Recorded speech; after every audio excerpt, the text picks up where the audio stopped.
അവരുടെ ഇടവകയിൽ നിന്ന് എൻ്റെ ഇടവകയിലേക്ക് വരുമ്പോൾ ആ നാട്ടുകാരെന്താ പറയണേന്ന് അറിയാവോ? പറയണത് വേറൊന്നുമല്ല, ഞങ്ങളുടെ ദൈവത്തെയാണ് ഞങ്ങൾ നിങ്ങൾക്ക് തന്നിരിക്കുന്നത്. അതിനൊരു കയ്യടി. പൗരോഹിത്യത്തിന്റെ വിലയാണ്. ആ വിലയെക്കുറിച്ച് ഞാൻ കൂടുതൽ പറയണമെങ്കിൽ സഭയെക്കുറിച്ച് ഞാൻ 13 ക്ലാസ്സാണ് ഒരുക്കി വെച്ചിരിക്കുന്നത്. അതിലേക്ക് പ്രവേശിച്ചാലാണ് ഇതുവരെ കുറേയൊക്കെ കുർബാനയുടെ ക്ലാസ്സുകൾ നിങ്ങൾക്ക് കിട്ടി. കരകൂടി എത്തി പറഞ്ഞ ഹല്ലേലൂയ, ഹല്ലേലൂയ. ആ മകന്റെ ഭാര്യ ഇന്ന് വന്നിട്ടുണ്ടോ? എന്നെ കാണട്ടെ ദൈവ മക്കള്. ഇവൾക്ക് ഒരുപാട് രോഗമുണ്ട്. ഹാർട്ട് പേഷ്യൻ്റായി. പിന്നെന്തുണ്ടായി? ഉറക്കണ പറ. സ്റ്റോക്ക് വന്ന ആള്, ഹാർട്ട് പേഷ്യന്റ്, പിന്നെ വലിയ ഉറക്കണ പറഞ്ഞു. ആസ്മ, നട്ടലിന് വളവ്. പറയാനാണെങ്കിൽ ഒരുപാട് രോഗമുണ്ടെന്ന് ഭർത്താവ് പറയുന്നു. ഭാര്യ ജീവിക്കുന്ന ദൈവത്തിന്റെ ജീവിക്കുന്ന ആലയമായ മോനെ മോളെ അല്ലേ? ഞാൻ ഒന്നുകൂടി പറയും, നിങ്ങൾക്ക് എന്തോന്ന് വിളിച്ചോളെ, എന്നോടല്ല. അതായത് നിങ്ങൾ വിചാരിക്കാം ജോസ് തോമസ് ഇവിടെ കാണുന്നത്. ജോസ് തോമസ് അല്ല, പ്രഘോഷകനും പ്രഘോഷവും. ആര് യേശുവിനെ കുറിച്ച് പ്രഘോഷിക്കുന്നുവോ പ്രഘോഷണവും പ്രഘോഷകനും യേശുവാണ്. കൈയടിച്ചെന്ന് പറഞ്ഞു.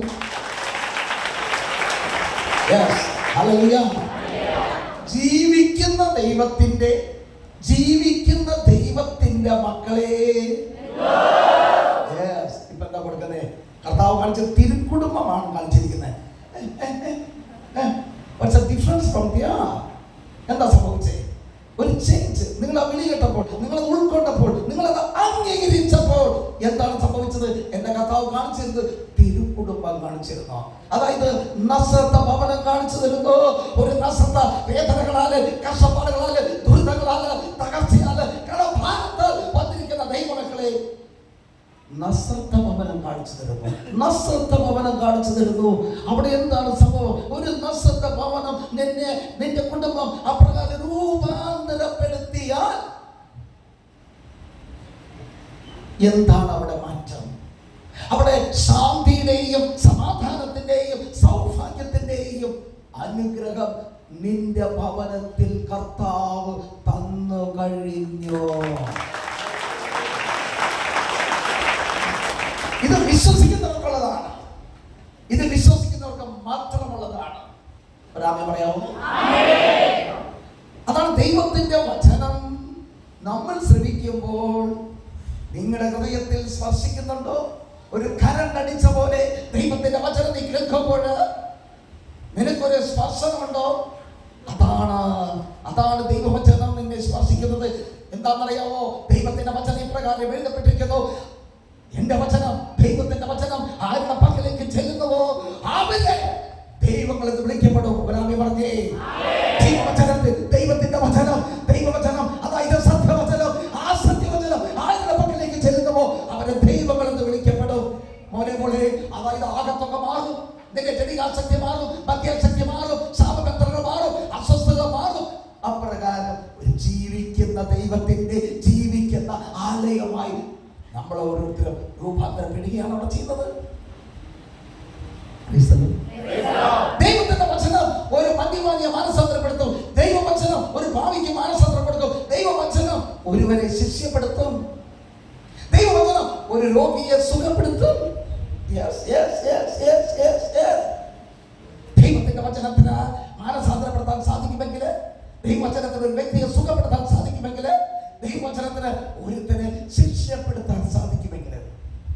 വർഷങ്ങൾക്ക് മുമ്പ് 83 രണ്ടാമതൊന്ന് ഗൾഫിൽ പോകാൻ വേണ്ടി നല്ല രക്ഷയുണ്ടോന്ന് കോട്ടയിൽ പോയതാണ്. കോട്ടയിൽ പോയി എത്തിച്ചു നോക്കാൻ പോയത്, ധ്യാനം കൂടെ പോയതല്ല. കഴിഞ്ഞ ധ്യാനത്തിലൂടെ പറഞ്ഞില്ലേ, ഇന്നത്തെ ദിവസം വീട്ടുകാരെ പറ്റിച്ച് ബ്രദറിനെ പറ്റിക്കാൻ വേണ്ടി വന്നതാണ്. എന്നിട്ട് എന്തായി വെളിന്ന് വന്നിട്ടുണ്ടാവും. കഴിഞ്ഞ ഏകദിനത്തിന് പോകാൻ പറഞ്ഞു, അതാണ് ബ്രദറെ ഞാനാണെന്ന്. യൂട്യൂബിൽ ഇങ്ങനെ കറങ്ങയല്ലേ അവന്റെ സാക്ഷ്യം. സ്വരമേർത്തി കരവികത്തി ഹല്ലേലൂയ. മക്കളെ, രണ്ടാമത് ഗൾഫിൽ, ചെറുപ്പത്തിൽ ഗൾഫിൽ പോയതാണ്. കുറച്ച് നാൾ വന്നുള്ളൂ. വീണ്ടും പോകാനൊരു ആഗ്രഹം. ഞാൻ അവിടെ ചെന്ന് ധ്യാനം കൂടി കൊണ്ടിരിക്കുമ്പോൾ കർത്താവ് പറഞ്ഞു, നിനക്ക് ഗൾഫല്ല. എന്റെ പൊന്നു മക്കളെ, ധ്യാന മേഖലയിലേക്ക് കിടന്നപ്പോൾ ചിലപ്പോൾ ഈ ഡിസംബറിൽ വരും 4 വിസ തരാം അമേരിക്കയിലേക്ക്. ഞാൻ പോയിട്ടില്ല. ഓസ്ട്രേലിയക്ക് 4 വിസ തരാം, ഷാർജയിലേക്ക് 4 വിസ തരാം. ഫാമിലി ആയിട്ടോ ടീമായിട്ടോ എങ്ങനെയും പോലെ. റോമിലെ കന്യാസിമാരെ ധ്യാനിപ്പിക്കാൻ വേണ്ടി വന്നു. ഞാൻ ഫോളോ അപ്പ് ചെയ്തില്ല. കഴിഞ്ഞ ധ്യാനം പനക്കലച്ചനാ ചെയ്തത്. ഈ വർഷം ബ്രദർ നടത്തണം. എന്തൊരു നല്ല ധ്യാനം 2005 ദൈവഹിതമാണെങ്കിൽ ആ വിളി വരും. അത്രയേ ഉള്ളൂ. ഞാനങ്ങനെ വിളിച്ച് ചോദിച്ചിട്ടില്ല. അഹങ്കാരമൊന്നുമല്ല. സ്വരമുയർത്തി പറഞ്ഞ ഹല്ലേലൂയ ഹല്ലേലൂയ.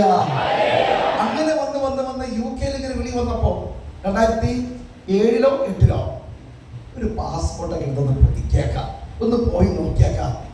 വല്ല കാര്യമുണ്ടോ? ഒരു കാര്യമില്ല.